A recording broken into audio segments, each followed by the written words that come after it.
Bah, parti à opposition, bah, outil qu'on choisir Papa Etienne Tshisekedi comme candidat commun. Il y a opposition. Tolingi toye ba réaction na yo. Réaction na biso ezali dans un sentiment de satisfaction parce que il faut considérer que ezali reconnaissance. Il y a combat, il y a président Tshisekedi, il y a parti Nabiso UDPS, un combat de plus de 30 ans de lutte. Alors, reconnaissance, il y a des partenaires, il y a des leaders, il y a des partis politiques, sur le combat Nabiso, et ça été. Dernièrement, bah, parti Mosusu, bah, ça là qui réunion les vendredis. Bango Bazo exigeait un programme commun. Toroki Koyeba, pourquoi IDPS a quitté? Bon, alors il faut le voir clairement. Pour ne pas faire invitation. Ça c'est la première des choses. Deuxièmement, il faut voir que cela fait plusieurs mois. Opposition a eu chance. Il y a ça la moi unité autour de plusieurs actions. Il y a monté ça la raquette au Koutanara ensemble pour réfléchir sur le processus électoral, tout ça la déclaration, tout ça la action un peu moins délai. Et formalisant moi plénière, tout bien la plénière et opposition, tout ça la réunion na Fatima. Na kati la plénière on a des questions et candidature commune et qui se poser et instituer une commission pour réceptionner les différentes doléances. Au final, vu le calendrier électoral, d'ailleurs on va écrire question au ordre du jour. Première fois, réunion va répondre qui. Deuxième fois, va indiquer qu'on sur la plénière Moussousou. Dès que ça la plénière Wana. Et puis, ça répondre principalement pourquoi? Parce qu'il y a eu une motion d'un représentant du parti du président Kachala. Oscar, on le voit que Baninga Missoussou, Bazali Awate, et éviter que tous les gens sur la candidature commune. Il y a un reporter réunion là, Moukoulongo, Batunyo Soupé, Bazaki, tenu informé. À la veille, et Bayaki Bamonios. Mais il y a une dynamique qui a ça, les autres qui menaçants n'a pas voté, il y a un copie. Alors, ici, il faut que les Congolais retiennent une chose. C'est avant tout une question de culture politique démocratique. Il faut que pour respecter Bango en tant que minorité, Bango il faut respecter la majorité. Il y a une majorité qui s'est dessinée, qui a levé une option, qui a fait un choix sur les 9 candidats qui étaient proposés à la plénière, et pas respecter un mot. Ça c'est premièrement, un manque de culture démocratique. Deuxièmement, les appels comme il y a programme de gouvernement, il faut baloba Likambo, solo Nengezali. Problème d'Abango, ezali problème, il y a positionnement. Il y a moins la plénière et opposition baloba Kiboué. Batika, Totika, Bisonyoso, Makamou, il y a égoïsme, il y a individualisme. Oh, Ngai Nakozala Nani, Total Nanu, peuple congolais, intérêt général, il y a peuple congolais. Et c'est ça le plus important. Et je crois que Baningana, il faut pas se la malamou. L'opposition a besoin de désordre. Il ne faut pas cocher la vision des désordre dans la carte de l'opposition. Choisir cela, il y a positionnement individuel, total en Moustima.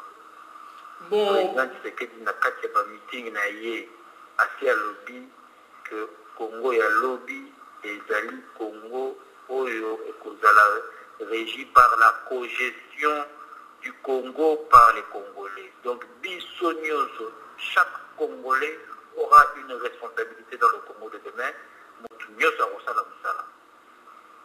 Bon, question, parce que Bango Balobi, pour la candidature à Papa Tshisekedi, Bazo contesté en côté, mais il faut pas établir programme soki papa Tshisekedi aleki bayebi ndenge nini boko gouverner Congo bosala erreur neti oyo ezalaki na 2006 basali coalition na bango baleki une fois arrivé au gouvernement basalaki na programme te basalaki eloko moko te yango balobi bakolanda kaka IDPS à laquelle elle était, mais il faut s'asseoir autour d'une table et définir un programme commun. Mais bino batu ya IDPS bozo lingate il faut kaka balanda.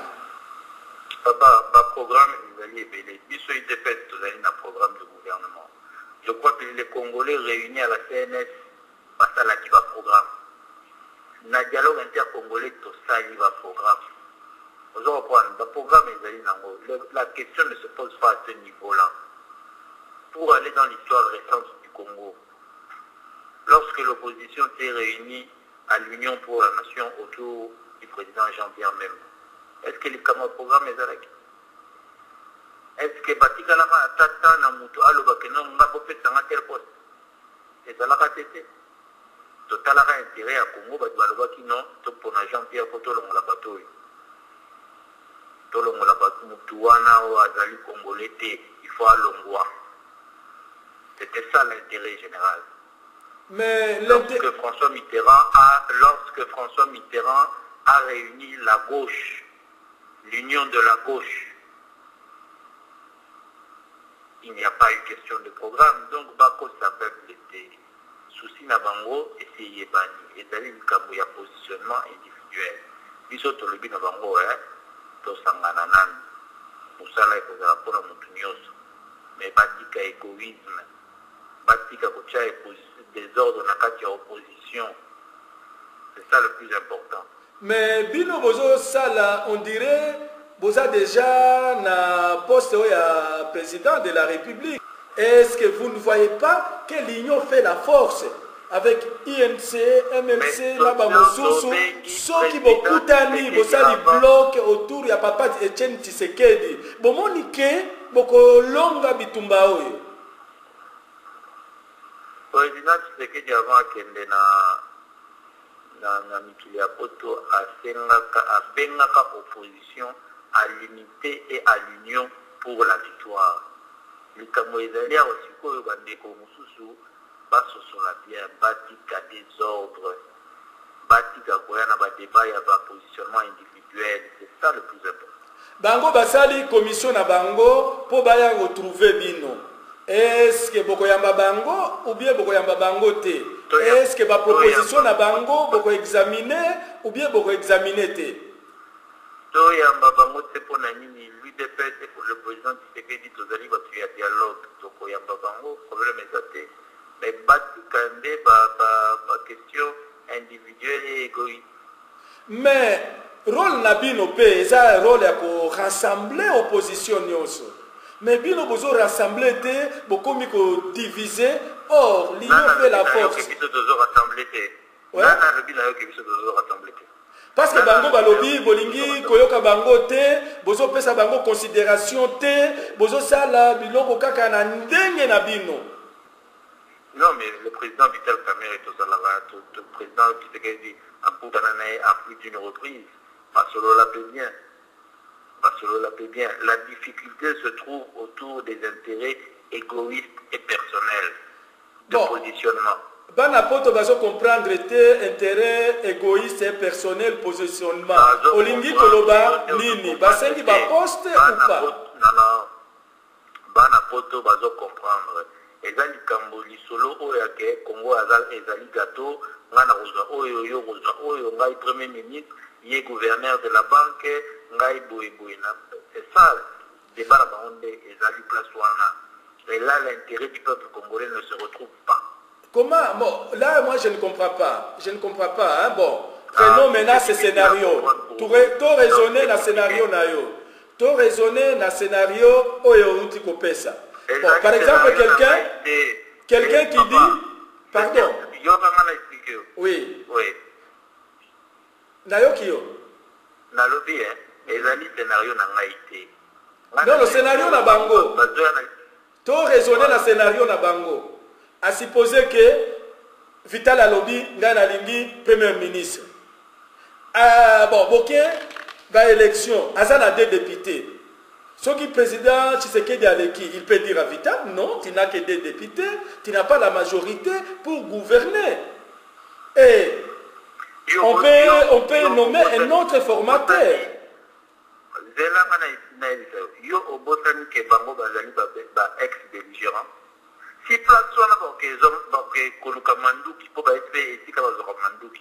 Ba ke luka manduki ono toyokana kina boye ozo respecter ale manduki bani.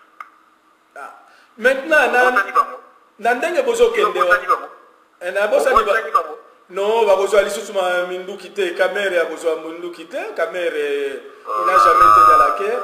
Bon, question mosusu, na ndenge bozo kende. Bozo commettre même erreur en 96 où Kengo Azwa qui place ya premier ministre à la place ya Papa Chichi. Et ça là qui ndenge moko. Bozo mona que vous risquez aussi pour désigner les candidats oyo il y a opposition. Allô? Allô?